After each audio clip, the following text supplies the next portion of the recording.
Assalomu alaykum hurmatli do'stlar. Mana bugungi videomiz chuvalchanglarni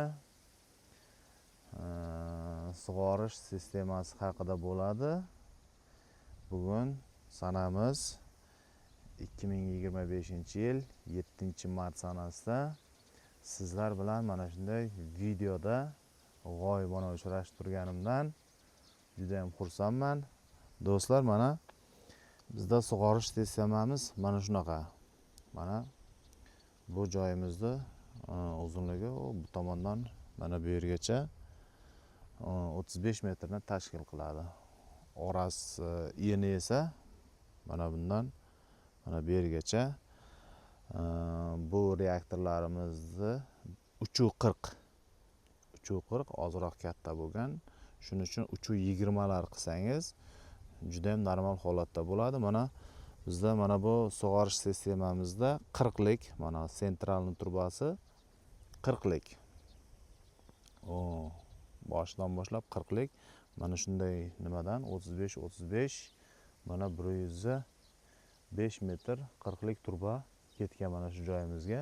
105 metrga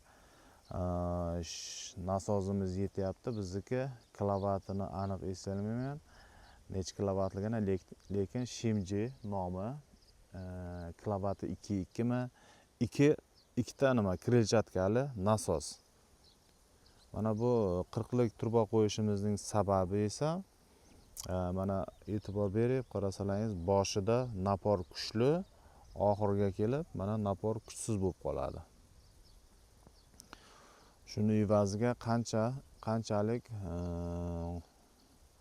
qalin turba qo'ysa 40 lik, 50 lik qo'yadigan bo'lsangiz, suvlarni taqsimlanishi bir xil bo'ladi, boshi ham, oxiri ham. Mana shunga katta e'tibor berish kerak. Sug'orilayotganda esa mana qarangiz, ko'rsatib o'taman. Mana hozir mana shu o'rtaga qo'yiladigan bo'lsa, mana bu tomoniga ham, mana bu tomoniga ham suv bir xil borish kerak. Agar suv bir xil bormasa, chuvalchanglar nam tomonida, suv bor tomonida ko'proq yaxshi faol harakat qilgan bo'ladi.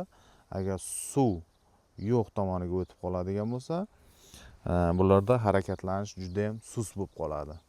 Shuning uchun sug'orish sistemasiga juda ham katta e'tibor berish kerak.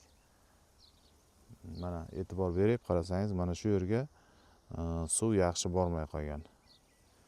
Mana burchaklarga, mana bu burchakda suv yaxshi, mana bu burchakda suv yo'q, yaxshi kelmagan. Mana shuning uchun sug'orish sistemasiga juda ham katta e'tibor berish kerak.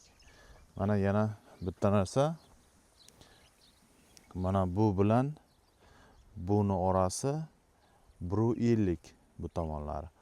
Boshi esa 2 metrdan qilingan. Boshida napor kuchli bo'ladi. Shuni evaziga mana bu yoqqa kelguncha kamayib qoladi. Shuning uchun 1.5 metr qilganmiz. Naryoqi esa 2 metr qilingan. 2.20 qilsa ham bo'ladi bosh tomonlarini. Suv ko'proq bu yoqqa keladi, keyin taqsimlanadi. Shuning uchun suvning taqsimlanishiga do'stlar juda ham katta e'tibor berish kerak. Sug'orish sistemasi bizda mana shunaqa. Bizni kuzatishda davom eting. Agar obuna bo'lmagan bo'lsangiz, keyingi videolarni o'tib ketmasligi uchun podpiska tugmasini bosib, bizga a'zo bo'lib qo'ysangiz, bundan-da yaxshi, foydali videolarni chiqaramiz, xudo xolasa. Yana do'stlaringizga ham yuborib qo'yishni unutmang azizlar. Sog' bo'lingizlar, salomat bo'lingizlar. Kimda qanaqa savollar bo'lsa, kommentariy orqali yozib qoldiringizlar.